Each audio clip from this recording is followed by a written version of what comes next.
welcome to the Now Share with Dr. Dave podcast. This is episode number 66. We're highlighting Ashley Russa and Seanloui Dumas.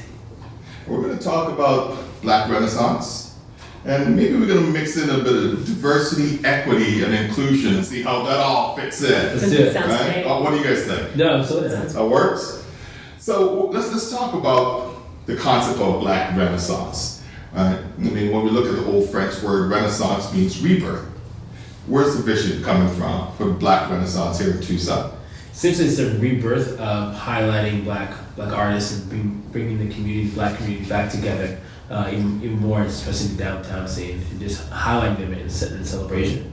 As you said, the French word Renaissance means rebirth, and back then it was all of a sudden it was a rediscovery of gems and what made that time period great. And that's what Black Renaissance does as well. It's a rediscovery of what makes Black communities such a vibrant and mainstay of the culture in general. We influence every aspect of society in such a dramatic degree that it's only natural for us to go ahead and celebrate everything that we've done as a community. Yeah. Yes, to echo what Seanloui is saying, is that it's just the rebirth and resurgence of the local talent here. Spotlighting them, letting them know that there's opportunities for them here as well as other cities and states, and paying homage to the resilience of the Black community here. Those who are deciding to stay and live here especially. Yeah. Because the majority of us, we tend to, after the university, go somewhere else, or after finding a job in a different state, moving out of Arizona. So it's definitely just paying homage to those who are still here. Yeah, awesome. But I see you're really flying hashtag the Dunbar. Why don't you give us a few, since we're talking about vision, give us a few sentences or some insights about the Dunbar. You were giving me some insights about the historical context. Exactly. Speaking to resilience and revitalization, the Dunbar Pavilion is a center for the Black community, an opportunity to showcase their arts, events, while also shedding light on the history. So we're not forgetting our past, we're remembering that and moving forward. And then with Seanloui and I, with Black Renaissance, not just focusing it in on one center, but using multiple different venues, spotlighting these artists in venues that they normally wouldn't be seen in. Our venue for Black Renaissance this year is Hotel McCoy. Mm-hmm. And so the tourists that are coming into Hotel McCoy may not necessarily find themselves going to a hip hop night. So it gives that opportunity to spotlight the artists and for people to interact with that. So it's truly a force for the community to recognize these artists. That's awesome, man. So when was it started, and who were the founders? Just whole Black Renaissance movement. Who came up with it? I came up with it about, we're in May now. Time is going by so quick. I came up with the idea initially after seeing zero events happening in downtown scene. I saw people were using black art for their events, so having hip hop nights, having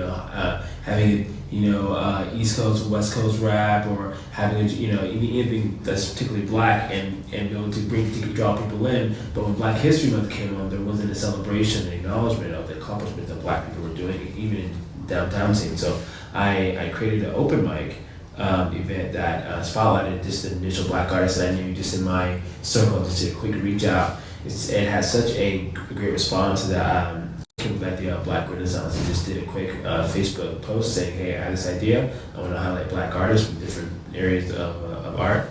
Who wants to be involved in the thing? With viral 130 shares within an hour. And then out of that, Ashley reached out and said, hey, I have this events company. Do you want to do this? And I said, I'd be more than happy to be a part of it.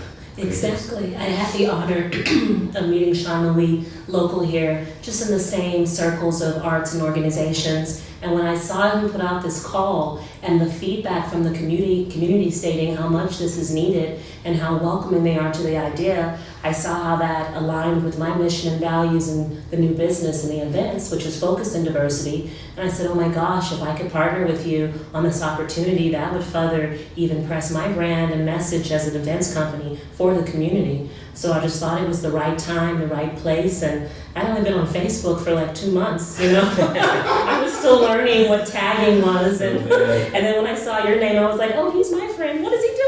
Okay, let me jump on that. Nice. But what about the experience that you wanted people to really get from the Black Renaissance event? You know, and you come there, there's a vibe, there's some energy.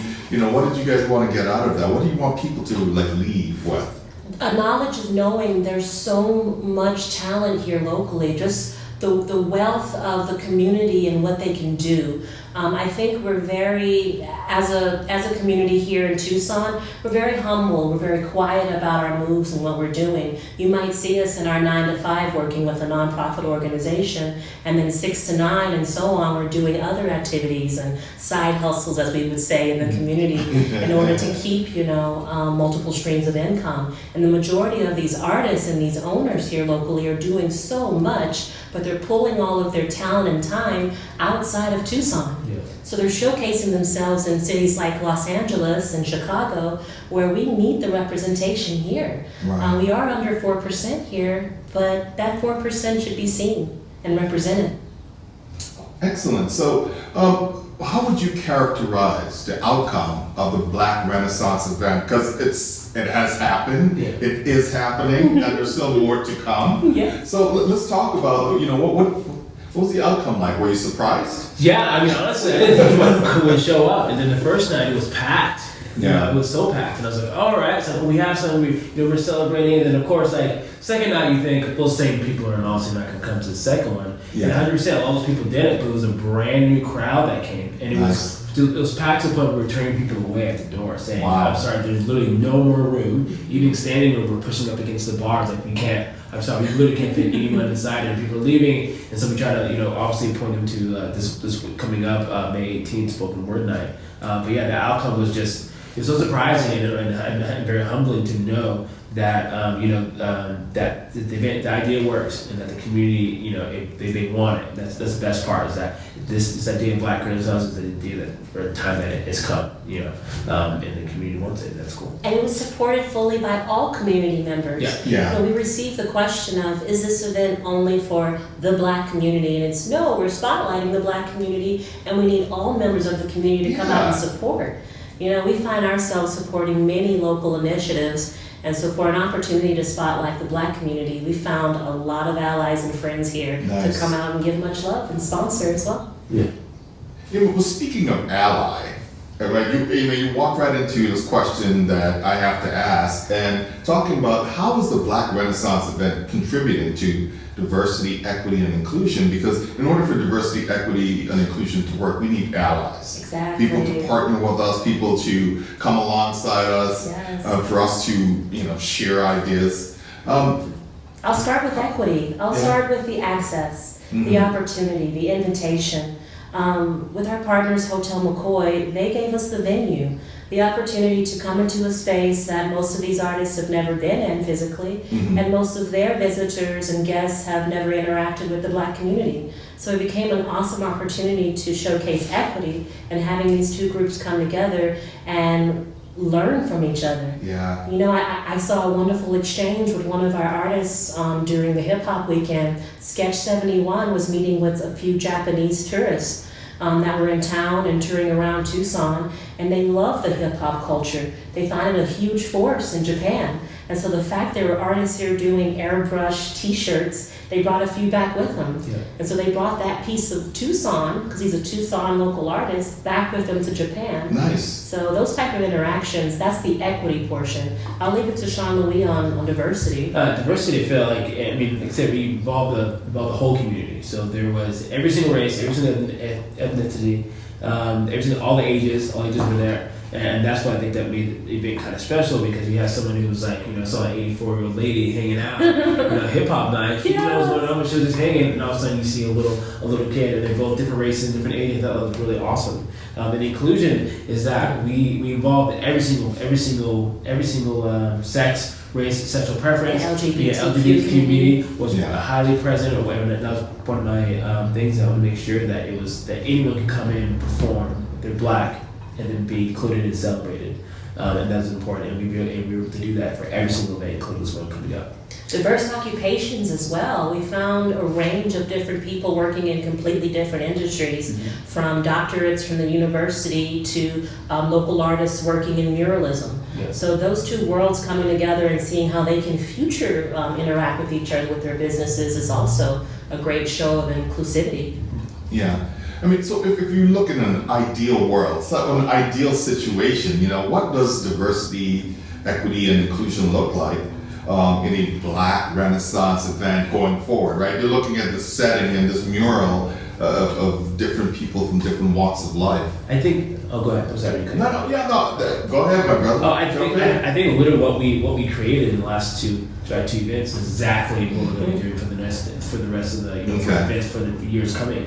We did it. I think we pulled it off, and we were able to to have diversity, hit on equality and inclusion. Every single aspect of what things that you're talking about were hit on. And all ages were present. Every sexual preference was there, and we were able to invite the whole community, not just the Black community, the whole community of Tucson to celebrate what we've been doing and what Black artists have been doing.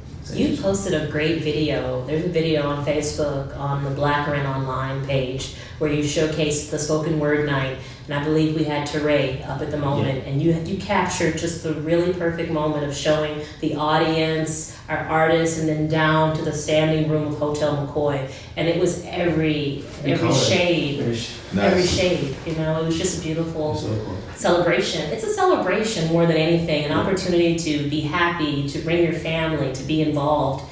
And at this rate, we may grow out of some venues. Next year might need some more space. So definitely be talking to sponsors and local community leaders about that. Yeah. I mean, that sounds so much fun.